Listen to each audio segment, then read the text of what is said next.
La Gran Esfinge de Egipto, con más de 4000 años de antigüedad y posiblemente la estatua más icónica del mundo.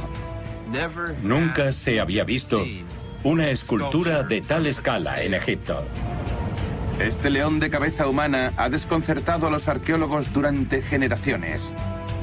¿Qué objetivo tenía la Esfinge? Los egipcios pensaban que estas estatuas hacían cosas, que tenían poderes. Hoy en día, la tecnología ha revelado nuevas verdades. No hay pruebas flagrantes, no hay sellos en la Esfinge, pero hay pistas. Para desentrañar el misterio de la Esfinge, nos aventuraremos al interior de este asombroso monumento. Exploraremos sus extraordinarios templos e investigaremos sus canales abandonados para revelar los secretos ocultos en el corazón de esta maravilla antigua. La Gran Esfinge de Giza se encuentra en las afueras de la moderna ciudad de El Cairo. Parece guardar un antiguo complejo de templos y pirámides. Estos imponentes monumentos fueron construidos como tumbas para los grandes reyes de Egipto. Sabemos para qué faraón se construyó cada pirámide, porque los egipcios dejaron muchas pistas. La finalidad de las pirámides es evidente. Gigantescas tumbas construidas para el faraón fallecido. Lo sabemos por los textos, pero no tenemos textos similares para la Esfinge, así que tenemos que basar su estudio en el contexto en vez de en jeroglíficos. La identidad del faraón para el que se construyó la Esfinge es uno de los grandes misterios de la egiptología. Hoy en día los investigadores utilizan nuevas técnicas forenses y tecnología de cartografiado para ver la Esfinge como nunca antes.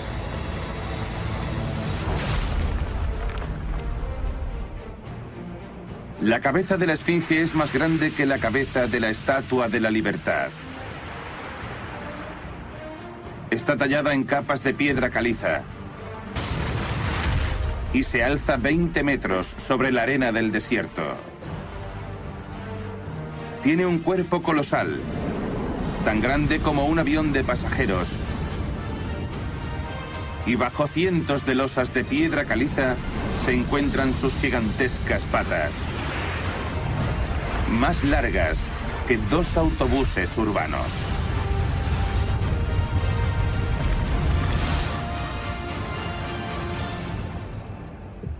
Pero sorprendentemente, es el agujero de paredes pronunciadas en el que se asienta la Esfinge lo que ofrece más pistas sobre quién la construyó. El egiptólogo Mark Lehner cree que los egipcios la construyeron excavando, retirando miles de toneladas de piedra para dar forma al enorme cuerpo de la estatua. Hoy en día, las empinadas paredes laterales que rodean la Esfinge aún muestran las antiguas cicatrices de esta gigantesca excavación. Debemos imaginar cómo era. Una cantera enorme de la que se extraían inmensos bloques de piedra de unas 100 toneladas de peso. Mark cree que encontrar estas piedras extraídas es la clave para revelar quién construyó la Esfinge. Sospecha que los bloques no fueron muy lejos. Estas ruinas, que se encuentran junto a las patas de la Esfinge, fueron antiguamente ostentosos templos, construidos por el gran faraón Kefren. Mark está convencido de que el faraón creó la Esfinge y los templos al mismo tiempo. Creo que cogieron las piedras de la cantera de construcción de la Esfinge y las colocaron justo aquí para construir el templo. Para probar su teoría, Mark necesita pruebas sólidas. Compara las distintas capas de las piedras del templo y del pecho de la Esfinge con la esperanza de encontrar una pareja que encaje perfectamente. Si miramos el cuerpo de roca de la Esfinge, por ejemplo, su pecho, observamos la misma estratificación, la misma secuencia de blanda, dura que en las enormes piedras del templo de la Esfinge.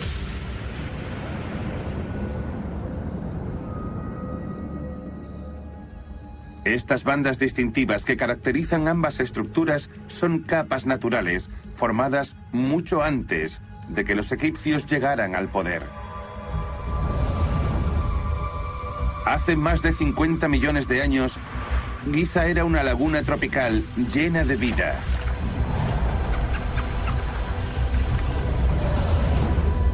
Los cuerpos de los animales muertos se fueron acumulando en el fondo, transformándose en distintas capas de piedra caliza.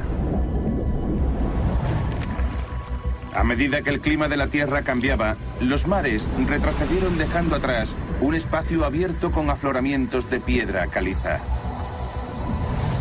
Mark cree que hace más de 4.000 años los egipcios tallaron esta roca estratificada para formar la Esfinge.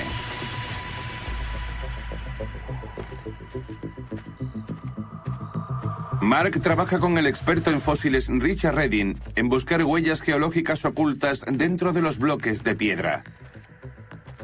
El grosor de las capas de diferente color y los tipos de fósiles que contienen dan a cada bloque una huella digital única. ¿Qué ves ahí, Richard, en esa banda amarilla? Bueno, hay muchos fósiles. Aquí tenemos un buen número. Esto de aquí es la concha de una ostra espinosa. También tenemos muchas numulites. Estas cosas con forma de monedas.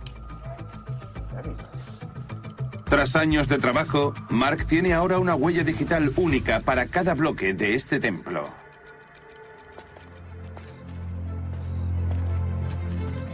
Para demostrar que el templo y la Esfinge fueron construidos al mismo tiempo y por el mismo faraón, espera poder combinar las piedras del templo con los lugares de las que fueron extraídas alrededor de la Esfinge. En primer lugar, compara el grosor de las capas para ver si encuentra una combinación perfecta con cualquiera de los bloques del templo. Sí, unos 40 centímetros. Las capas encajan, pero para asegurarse, Richard se asegura de que los fósiles coincidan también. Esto es otra ostra espinosa, que coincide con la de nuestro bloque. Tenemos innumerables numulites, aunque ninguno es muy grande y... Sí, esta comunidad fósil es muy similar a lo que hemos visto en el templo de la Esfinge. Coincide. Aún queda trabajo por hacer, pero estos hallazgos sugieren que la teoría de Mark es correcta. Cada piedra del templo fue extraída originalmente de los laterales del gigantesco león. Usando este metódico enfoque, Mark cree que puede situar todos y cada uno de los bloques de los templos en su posición original dentro del recinto de la Esfinge. Dos bloques de la pared delantera del templo coinciden con el pecho de la Esfinge. Las capas geológicas y los fósiles que contienen son idénticos. Otros bloques del templo se alinean perfectamente con el suelo del recinto de la Esfinge. Y las coincidencias continúan llenando, capa a capa, la cantera.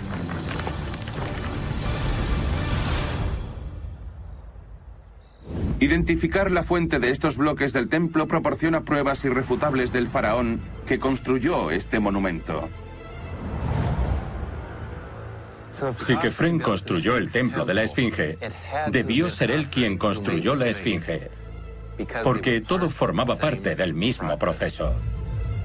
Inspirado por las colosales pirámides de sus predecesores, Kefren parecía decidido a superarlas. No solo construyó una enorme pirámide, sino también una gigantesca estatua que los historiadores creen que representaba su propia cara. Pero ¿por qué el gran faraón Kefren decidió ponerse el cuerpo de un león gigante? Esta antigua escultura es insuperable en escala y ambición. Nunca se había visto nada igual en Egipto. No existía ninguna estatua de este tamaño, de esta escala tan colosal. Los canteros egipcios tallaron la Esfinge del lecho de roca caliza hace más de 4.000 años, probablemente en honor al gran faraón Kefren. Los historiadores creen que las características humanas de la Esfinge reflejan las facciones del mismísimo faraón. Pero a lo largo de miles de años, el persistente viento desértico ha erosionado el rostro de Kefren, dejando atrás unas tentadoras pistas en cuanto al aspecto original de la estatua. Los profundos cortes de su cara son marcas de los cinceles de los vándalos que cortaron su nariz. En base a otras estatuas de la época, este es el aspecto que debía tener. Los fragmentos de piedra encontrados entre las patas son pistas de que la esfinge tenía barba. Restos de pintura detrás de las orejas podrían indicar que llevaba bastante maquillaje. Y lo que parece el pelo es en realidad un tocado real que enmarca la cara inmortal del rey dios Kefren. Pero una gran pregunta permanece sin respuesta. ¿Por qué puso Kefren su rostro en el cuerpo de un león? El mundo antiguo nunca había visto un híbrido animal humano como este. Por lo general, las estatuas del antiguo Egipto constaban de un cuerpo humano con una cabeza de animal. Así que sorprende el caso de la esfinge, en la que tenemos un cuerpo de león combinado con la cabeza de Kefren. La egiptóloga Lydia McKnight cree que los gatos tenían un significado religioso especial para los egipcios y que tal vez Kefren puso su cabeza sobre un león para impresionar a su pueblo. Lydia busca pruebas de esta obsesión por los gatos en pequeñas momias como esta, que es frecuente encontrar en las excavaciones egipcias. Hemos traído un animal momificado de la colección del Museo de Manchester porque creemos que es la momia de un gato. Lydia quiere confirmar el contenido de este paquete tan bien envuelto para hacerse una idea de cómo murió el animal. Quiere saber si la muerte fue natural o si los egipcios sacrificaban a estos animales. La hemos traído para someterla a técnicas radiológicas no invasivas que normalmente se usan para escanear a pacientes vivos. Así sabremos qué hay en el interior sin destruir nada. En primer lugar, Lydia debe comprobar si realmente hay un gato bajo estos antiguos vendajes. Busca señales reveladoras de que el esqueleto es felino. Por lo general, identificamos a un gato por el cráneo, por los dientes y los huesos de las extremidades, por las patas. Aquí tenemos lo que parecen ser 4 patas en la posición que esperábamos encontrarlas. El antiguo cráneo de este espécimen está muy dañado, pero las piernas están intactas y dobladas por debajo del cuerpo. Las patas se ven perfectamente. Esta es una de las extremidades delanteras. Tenemos lo que parece ser un esqueleto completo de gato. Lydia también busca unas finas y claras líneas que recorren horizontalmente la parte superior de los fémures del animal. Esto le dirá qué edad tenía el gato cuando murió. Las líneas son placas de crecimiento y solo se encuentran en animales jóvenes. Las placas de crecimiento de este espécimen solo pueden significar una cosa. Era un gato pequeño en el momento de la muerte. El hecho de que este gato muriese antes del final de su vida natural sugiere que no era una mascota querida. Era un animal criado en cautiverio para un propósito: ser sacrificado y momificado como una ofrenda a los dioses gato. Según nuestras investigaciones, unos 10.000 millones de gatos fueron momificados como ofrenda en este periodo de 1000 años, por lo que se trata de una práctica a escala industrial. El pueblo egipcio pensaba que los gatos eran un importante enlace con sus dioses. Y poniendo su imagen en el cuerpo de un león, Kefren pudo haber logrado muchos admiradores. Pero Lydia piensa que los motivos del faraón iban mucho más allá de la mera popularidad. A los faraones les gustaba mostrarse como dioses en la tierra. Figuras con poder divino, pero forma humana. ¿Quería Kefren ser visto como un dios? ¿Es ese el motivo de que pusiera su cabeza en el cuerpo de un animal que sus súbditos consideraban sagrados? Kefren quería demostrar su dominio y poder tanto sobre el paisaje físico en el que se encuentra la estatua, como sobre el pueblo de Egipto durante su reinado. Para impresionar a su pueblo, Kefren ordenó la construcción de la estatua más grande de la historia egipcia. Pero había un problema. Nunca se había intentado tallar un animal tan grande. Para lograrlo, Mark Lehner piensa que los artesanos egipcios aprendieron a explotar las capas naturales de la roca. Hemos examinado las capas de la cantera de la Esfinge, de donde extrajeron los bloques. Pero todo indica que los egipcios eran buenos geólogos por derecho propio. Utilizaban la geología y las capas de roca en su propio beneficio. Las investigaciones de Mark sugieren que los egipcios excavaron trincheras en el lecho de roca para formar una rejilla de canales profundos y exponer las capas de piedra caliza. A continuación, introdujeron cuñas de madera entre las capas para dividirlas con más facilidad y sacar los bloques de construcción perfectos. Al excavar las rocas, tallaron la forma de la Esfinge en bruto y utilizaron los restos para construir los templos. Finalmente, un ejército de albañiles usó cinceles de cobre para añadir los detalles de la cara del faraón y el cuerpo del león. La combinación de la cabeza humana con el cuerpo del león simboliza la fuerza suprema y el poder. Como en muchas culturas, el león es un símbolo, es el rey de las bestias. Y sin embargo, en este caso, la bestia está controlada por la inteligencia humana, la inteligencia del propio faraón. ¿Pero fue diseñada simplemente para inspirar temor religioso en los súbditos del rey? ¿O tenía un propósito aún más elaborado? El egiptólogo Mark Lehner sospecha que la Esfinge también formaba parte de algo más misterioso: el nacimiento de un extraño culto. Y busca pruebas de ello en el templo situado en la parte delantera de la Esfinge. El templo de la Esfinge es un misterio, porque fue despojado de todo su revestimiento exterior.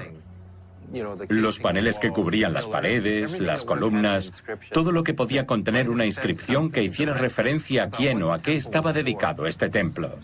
Pero a pesar de que estos elementos fueron robados o destrozados a propósito, hay pistas suficientes para mostrar su aspecto original, hace 4.500 años.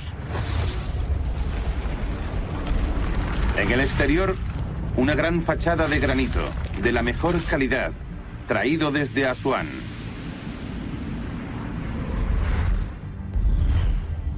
En los pasillos había 24 columnas enormes que representaban las horas del día. En el corazón del templo había 2 santuarios alineados con el este y el oeste, y un patio de azulejos de alabastro rodeado por 10 estatuas misteriosas.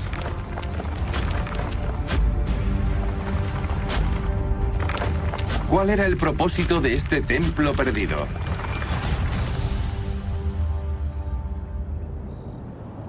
El templo de la Esfinge no está alineado con esta, sino que se encuentra desplazado ligeramente a la izquierda. Mark cree que este aparente error fue en realidad deliberado. ¿Podría ser la clave para decodificar los secretos de esta extraña ruina? Lo curioso es que el eje del templo no apunta directamente a la Esfinge. La Esfinge está más al norte y el eje del templo está desplazado hacia el horizonte occidental. Otra característica de la disposición del templo podría ser una pista de lo que pretendían los antiguos egipcios con esta colocación. Estos 2 santuarios con forma de nicho, como pequeños recesos, definen el eje del templo. Cabría pensar que querían que recibieran el sol naciente por el este y el poniente por el oeste. Mark cree que los constructores egipcios no lo hicieron accidentalmente. Piensa que orientaron deliberadamente el eje del templo con respecto al punto del horizonte donde se ponía el sol, en una época especial del año. El templo de la Esfinge está perfectamente alineado con la puesta y la salida del sol durante los equinoccios.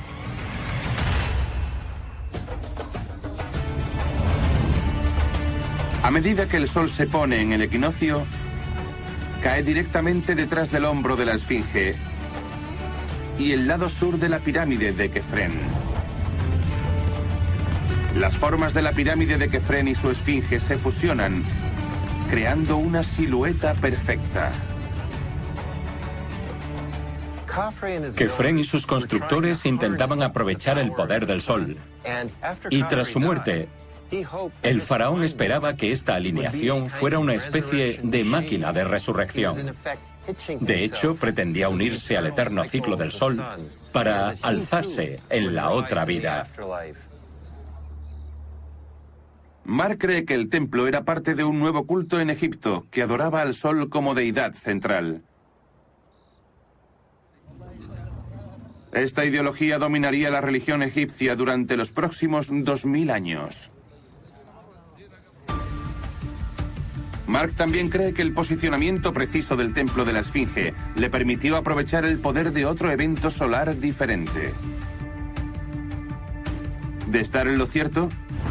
En el día más largo del año, el solsticio de verano, un observador situado en el templo habría presenciado otro asombroso efecto visual.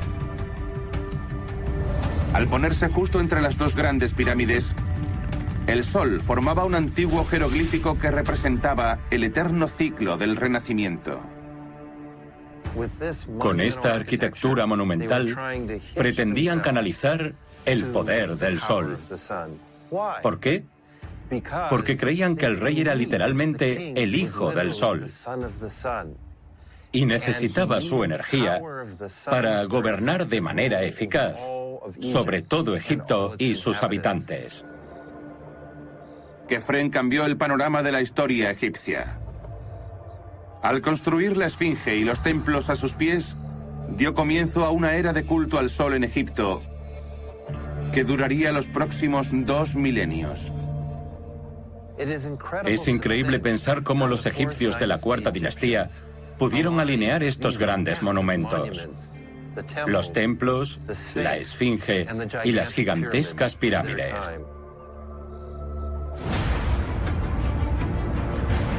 Aunque los investigadores han resuelto el misterio de los templos, algunas otras características del complejo de la Esfinge son más difíciles de explicar. En la parte delantera de los templos hay 2 caminos de piedra que parecen unas gradas modernas. ¿Qué hacen estas construcciones náuticas en medio del desierto? La Gran Esfinge y sus templos. Parte de un complejo de enterramiento egipcio que se extiende 200 hectáreas. Este antiguo complejo desciende en una ligera pendiente hacia la Esfinge, donde termina abruptamente con 2 misteriosos caminos de piedra. Se han encontrado rampas similares a estas en los antiguos puertos egipcios. Pero, ¿qué hacen a 8 kilómetros de la masa de agua más cercana? Los egiptólogos creen que las pistas de esta misteriosa construcción se ocultan en una extraña capa de lodo que hay bajo los caminos. Si levantamos estas estructuras de piedra de la arena, se puede ver que se extienden hasta unos 30 metros del templo. Van cuesta abajo, siguiendo el terreno con precisión. En el extremo, el suelo sobre el que se asientan cambia. Oculta en la arena hay una misteriosa capa de lodo negro que no se encuentra en ningún otro lugar alrededor de los templos. Esto es una pista de que estas rampas servían a un propósito que hoy no podemos ver. Los egiptólogos creen que la capa oscura de limo que se encuentra bajo la Esfinge podría ser la evidencia de que estas gradas formaban parte de un puerto artificial alimentado por el río Nilo a menos de 3 kilómetros al este. La pregunta es, ¿a dónde conducían estas rampas y qué propósito tenían? Una de las explicaciones más razonables es que llevaban a un puerto. Richard Redding se encuentra a orillas del Nilo. Quiere buscar el mismo lodo que terminó junto a la Esfinge. Está convencido de que el limo es arrastrado por el agua y donde no hay corriente, se deposita en el fondo. Lo que vamos a hacer aquí es examinar las áreas tranquilas alrededor del Nilo y recoger una muestra de lodo donde apenas hay corriente, porque el proceso debió ser muy similar en el puerto artificial junto a la Esfinge. Richard se dirige a un tranquilo tramo del Nilo para poner a prueba su teoría. Si nos dirigimos a las aguas poco profundas, podremos tomar muestras del limo que recubre el fondo. No hay mucha corriente aquí, es una zona bastante tranquila. Utiliza una herramienta de perforación natural llamada barrena para extraer muestras de limo del fondo del río.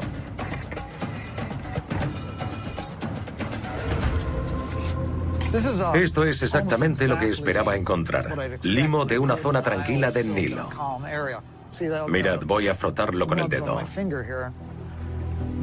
Este tipo de limo es único del Nilo y procede de kilómetros de distancia, del África Central. El limo procede de las tierras altas etíopes y es de color negro porque es rico en minerales de origen volcánico. Esto es exactamente lo que esperaba encontrar. Richard cree que el limo del Nilo, hallado en la base de la Esfinge, es la prueba de que los egipcios construyeron un puerto protegido aquí. Las aguas llegaban hasta ese puerto que era como un callejón sin salida, un puerto cerrado donde no había corriente y se calmaban. Debido a eso, todo ese limo que transportaban, todo ese lodo negro del Nilo, se precipitaba al fondo y formó una capa en el lecho del puerto. Richard cree que gran parte del lodo del Nilo era arrastrado hasta el puerto de la Esfinge durante las crecidas, cuando el agua fluía a más velocidad. Estas crecidas anuales ya no se producen, y se debe a que la presa de Asuán regula el flujo del río. La represa también atrapa la mayoría del limo del Nilo río arriba. Aunque la cantidad de lodo del río ha disminuido, Richard quiere ver si las aguas más rápidas pudieron transportar una carga mucho mayor de sedimentos hasta el puerto. Estoy creando un río en miniatura de fuerte caudal. Hace girar la mezcla de agua y limo para replicar la energía de un río con fuertes corrientes. El agua remolinada parece capaz de transportar las pesadas partículas de limo. Ahora mismo el limo está en suspensión, pero si lo dejamos reposar, veremos lo que tarda. El agua sigue moviéndose. Hay mucho movimiento. Se ven perfectamente todas las partículas moviéndose. Richard cree que las partículas suspendidas se hundirán al fondo del matraz cuando el agua pierda energía y deje de girar. Al igual que el limo suspendido en las aguas del Nilo, que fluían hacia el puerto junto a la Esfinge. Poco a poco, mientras las aguas se calman, el limo y el resto de partículas comienzan a precipitarse. Ese es el limo. La arcilla sigue girando, pero se puede ver que por arriba el agua es mucho más clara que por debajo, es decir, que la arcilla empieza a depositarse también. La prueba demuestra que el agua a gran velocidad pudo arrastrar una mayor cantidad de limo del Nilo antes de soltarlo en el puerto de la Esfinge. Richard está convencido. Pero ¿por qué se tomaron tantas molestias los egipcios para excavar un enorme puerto artificial? Una teoría es que las rampas de la Esfinge eran solo parte de un enorme complejo frente al mar, que se usaba para el suministro de productos y materiales a las construcciones de Giza. Los barcos traían bloques de granito para decorar las pirámides, madera para la construcción y ganado vivo para alimentar al ejército de trabajadores que vivían en la meseta. Cuando el faraón Kefren falleció, el ataúd de madera que contenía su cadáver surcó estas aguas para comenzar la ceremonia de su entierro. Y los egipcios creían que este puerto divino permitía a los dioses visitar los templos sagrados de los faraones fallecidos en sus barcazas celestiales. No podrían haber construido las pirámides sin acceso por agua. No podrían haber movido esas grandes piedras desde el otro lado del Nilo hasta las pirámides. Todo ese granito rojo desde Asuán hasta aquí. Todos esos materiales tuvieron que ser transportados por agua. Habría sido imposible hacerlo por tierra. Era muy importante contar con medios de transporte acuático, con este sistema fluvial, esta infraestructura para construir las pirámides. Este guardián de piedra se alzó una vez sobre el bullicioso puerto de Giza. Pero hoy la cara de Kefren ha desaparecido. Podría deberse a la erosión natural. Pero extrañamente, la Esfinge parece estar envejeciendo más rápido que las pirámides que la rodean. ¿Por qué? ¿Y cuánto tiempo tienen los historiadores antes de que no quede nada para estudiar? La Esfinge vigila el moderno paisaje egipcio. Ha sido testigo del nacimiento de un moderno país africano. Ha visto el Cairo expandirse a su alrededor y se ha convertido en una de las atracciones turísticas más visitadas del mundo. Durante la mayor parte de su vida, esta antigua bestia se ha sometido a reparaciones. La Esfinge está siendo devorada por una misteriosa forma de erosión acelerada que no parece afectar a las pirámides cercanas. Las losas que protegen la parte inferior del cuerpo han sido añadidas, reparadas y reemplazadas durante los últimos 3000 años, desde los antiguos egipcios hasta los romanos y los tiempos modernos. En 1920 los ingenieros franceses repararon una enorme grieta en el cuerpo. Sellaron un agujero de su cuero cabelludo. Y temiendo que la Esfinge pudiera perder la cabeza, colocaron enormes contrafuertes de cemento alrededor del cuello. Salvar la Esfinge es una batalla contra el tiempo que continúa hasta el día de hoy. ¿Por qué la Esfinge se erosiona tan rápidamente mientras las pirámides cercanas permanecen intactas? Mark y Richard quieren averiguarlo. No es un problema reciente, existe desde hace 4.500 años. No pueden inspeccionar el cuerpo del monumento porque ahora la mayor parte está cubierta por una capa protectora de arcilla, de piedra caliza y losas de piedra natural. Pero en la pared de la cantera que rodea a la Esfinge, encuentran pruebas de un tipo único de erosión que ataca la piedra caliza. Hay que tener en cuenta que este proceso que afecta a la pared de la cantera es exactamente el mismo que observamos en el cuerpo de león de la Esfinge. Aquí encontramos multitud de lascas y es básicamente el lecho de roca desintegrándose. Sí, se están desprendiendo lascas bastante grandes. Sí. Richard, experto en geología, cree que el agua deposita sal en la superficie de la roca, lo cual tiene un efecto devastador. La sal penetra en cada poro, cada grieta y se cristaliza. Los cristales de expansión tienen una gran fuerza y rompen la roca desprendiendo estos grandes trozos. Pero en un país donde no llueve durante meses, ¿de dónde procede esta agua? ¿Y por qué no afecta a las grandes pirámides del mismo modo? La Esfinge fue excavada en la tierra, lo que significa que se asienta unos 40 metros más abajo que la base de las pirámides. Su base está más cerca de una capa de agua subterránea que expulsa la humedad hacia arriba. La porosa piedra caliza del cuerpo de la Esfinge absorbe esta humedad como una esponja, lo que provoca el desprendimiento de la capa superior del monumento. Además, a diferencia de las pirámides, la Esfinge está conectada directamente a la roca. La Esfinge no es una estatua independiente, ni siquiera un templo construido por bloques, sino que es literalmente parte de su entorno. Es parte de la roca viva. Todos los procesos naturales que afectan a esta pared de aquí también afectan a la estatua. Tallar la Esfinge directamente sobre la roca caliza hizo posible su creación, pero también podría ser su destrucción. Una solución para detener la humedad ascendente sería separar a la Esfinge del lecho de roca. Sin embargo, el monumento pesa miles de toneladas y podría ser demasiado frágil para que este plan tenga éxito. Por ello, los ingenieros están aplicando una capa de arcilla de piedra caliza especial, llamada consolidante, para tratar de frenar la erosión. Hoy en día se trabaja a diario para tratar de detener este proceso y salvar la forma de la esfinge. Para los conservadores, proteger la esfinge es una carrera contrarreloj. Deben hacerlo antes de que su antigua piedra se pierda en el desierto. La gran esfinge y sus templos están revelando lentamente sus secretos. Los egipcios construyeron estas monumentales estructuras para el gran faraón Kefren, diseñadas para asegurar que siguiera siendo adorado tras su muerte. Pero hay un problema. Algunas partes del complejo que rodea a la esfinge parecen incompletas. Esta repisa indica que no llegaron a terminar los trabajos de la esfinge y los templos.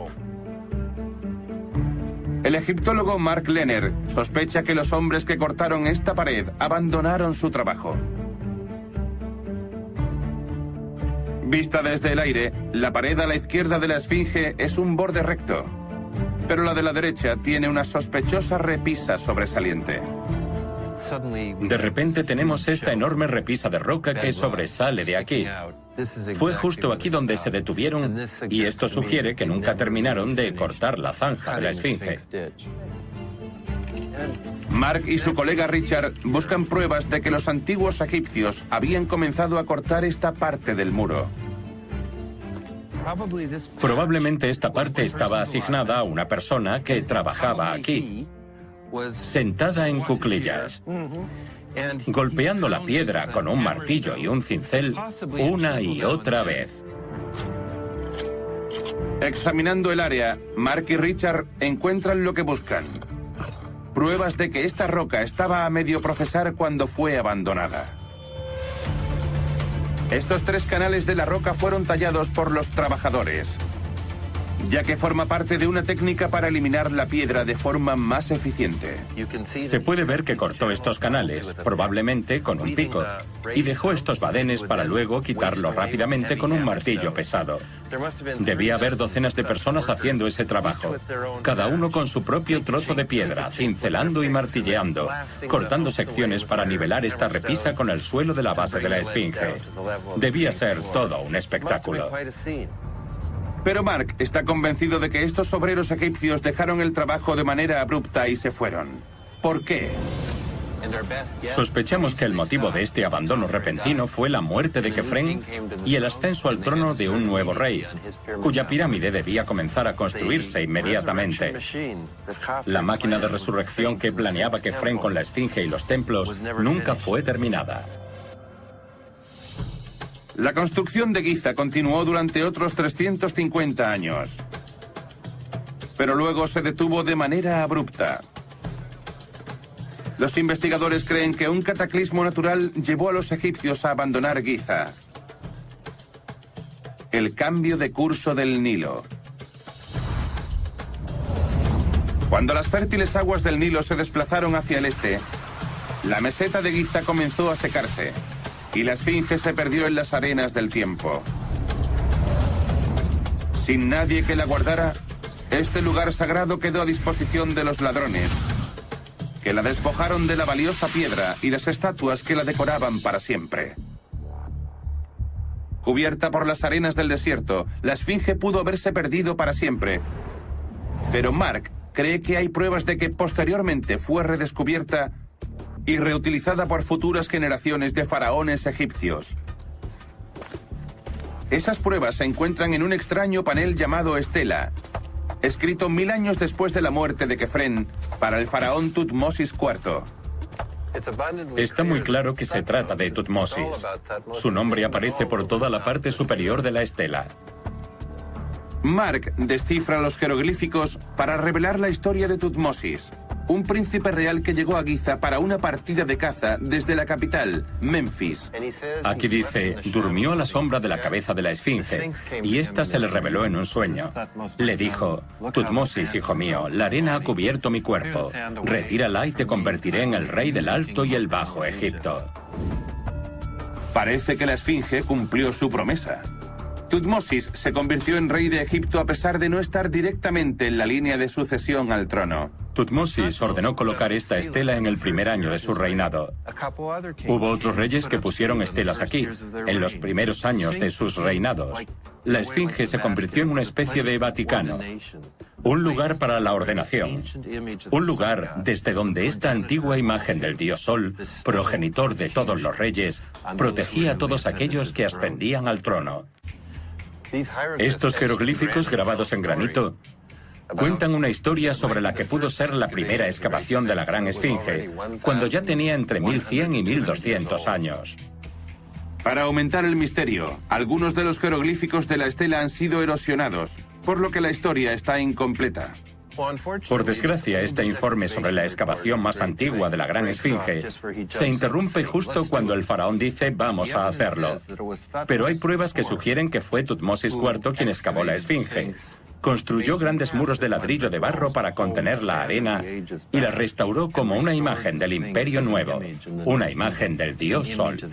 Así que Tutmosis fue el primero en intentar restaurar la Esfinge. Pero posteriormente también lo intentaron otros faraones.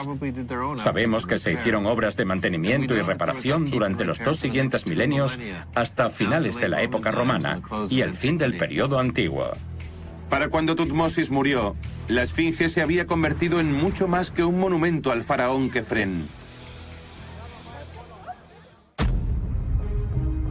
Construida para idolatrar a un faraón, el símbolo de un rey que inspiró un nuevo estilo de estatuas.